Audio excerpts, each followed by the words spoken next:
On January 26, 2016, shots were fired between law enforcement and members of the group occupying the Malheur National Wildlife Refuge.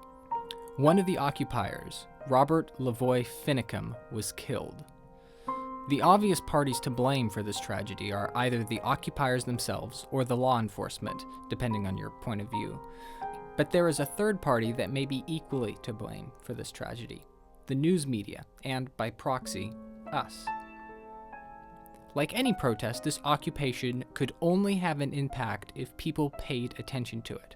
A protest that is ignored dies. A protest that gets attention grows. In a world obsessed with counting clicks and views and likes, attention is the new currency, and boy, have we paid attention to this story. In doing so, we have implicitly validated the cause of the protesters.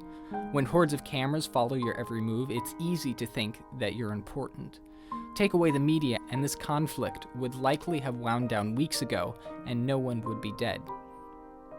This is a classic case of what you might call the media observer effect, where the media creates, or in this case prolongs, the very story that it's covering.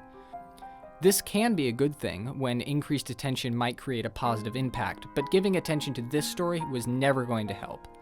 I'm not blaming the media for initially reporting the story, but in the end, 20 white men squatting in a public building was never a story that deserved daily updates. So here's the question: what is the purpose of the news? Should it be simply to provide as much information as possible, whatever the cost?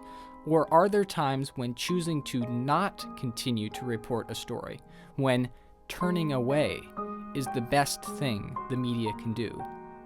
In the end, it's up to us, the viewers, to answer this question.